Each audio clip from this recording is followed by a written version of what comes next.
Welcome back to Beyond the Beltway. Some of you might have seen the show I did the other day with Ralph Nader, which is actually being distributed to Adelphia customers in 27 states and Puerto Rico. And the more we show the show, contrary to some of the comments earlier, the more people get excited. It's almost like the Jesse Ventura in one sense. It's bringing in people who've not been involved in politics. I showed it at a special retreat back east the other day, the show I did with Nader. People had no idea he was even running because most of the media have marginalized Pat Buchanan and Ralph Nader, and you barely even hear where they're coming or what they're doing. Well, things are changing here, at least in Los Angeles. Joining me now is Michael Feinstein, a Green Party member who's also an elected official from the city of Santa Monica on the city council. What's going on with Nader? You had a fundraiser, you had all these liberal Democrats there the other night. Bill, the Nader campaign is doing great. He goes around the country, he gets hundreds to thousands of people showing up place to place. Good local coverage, even though the national media isn't covering him. We're raising money, we're up to $750,000, the most for a progressive candidate ever. And I think we're at a point now, after Seattle, after the China vote, we have to look at the election and who can really beat Bush. Gore's base isn't there. People aren't excited to come out for Gore. Elections are won on the margins. Get out the vote. I think the person who can beat Bush now is Nader, not Gore, and I think that Gore should drop out of the race, and that if we have any chance of beating Bush in November, it has to be when there is a real choice. Nader is going to excite people. You remember in '94 when the Democrats tried to be like the Republicans? Who won? The Republicans won because they had a choice between real Republicans and fake Republicans. Michael, you're not going to have Al Gore drop out, number one. Okay, right. Let's be realistic here. And number two, Ralph Nader's going to hurt Al Gore, and he's going to help George Bush become president.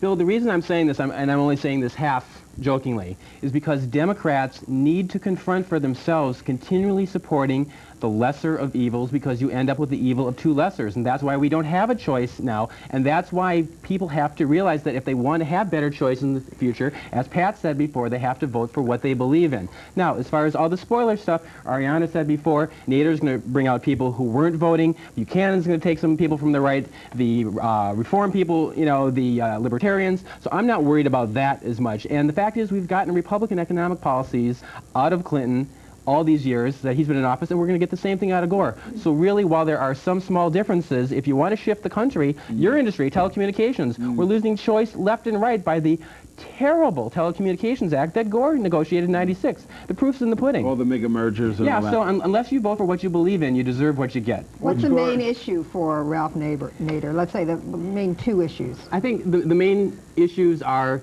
the dominance of big corporate money on our political process, and then the trade policies, the banking industry consolidation, the media industry consolidation. All of that happens when the Democratic Party answers to that sort of money. So he's both challenging the individual policies where wealth and power are concentrated, and then the need for more democratization and the need for a multi-party democracy. He's going to be able to translate that into how it affects people in their day-to-day lives? I think that the political process, by focusing issues, shapes everything that we do. And the Bush-Bohr choice of not focusing issues loses that chance for us to affect our lives. Nader bringing in a voice does give us a chance to affect our lives. It's not that Bush that it is Bush-Bohr. It's not that Bush and Bohr are not focusing on issues. I mean, it's like a seminar every day, you know, Social Security and there's been a lot of this and that. I mean, there's a lot about issues. It's just that they are not the critical issues. Exactly. That's really the problem. It's just the distorted priorities established by how much money is being raised, and we need to address that. I mean, last Wednesday in Washington, $40 million was raised in one night. Right after they finished voting on China, exactly. they all went and picked up their money. 15 minutes after. And on top of it, Michael, and that's really one of the things that Nader is capitalizing on and drawing on, is the fact that you had the president not even trying to defend it. He said, we kind of need this. We need this to pass the Brady bill.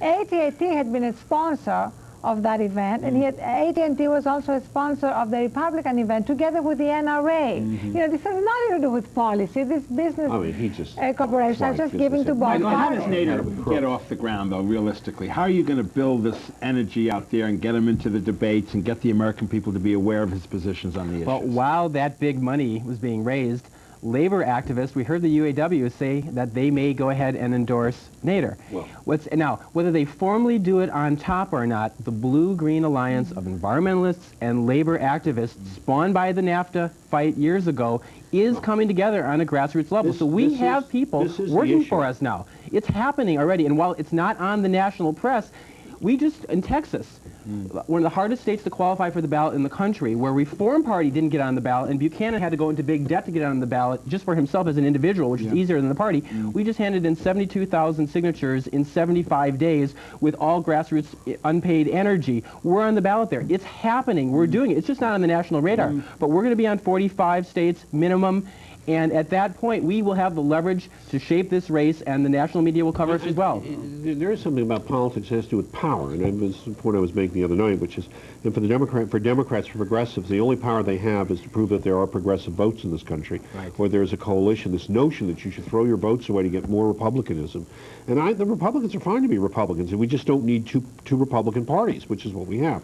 We have the pro-choice corporate party, and we have the pro-life corporate party, and then we pretend we have politics. But the fact is, for Nader, is whether or not, in my opinion, labor does something. The real issue is labor's being screwed by Al Gore and the Democratic Party, and they think they can play both ends of this against the middle. They can't.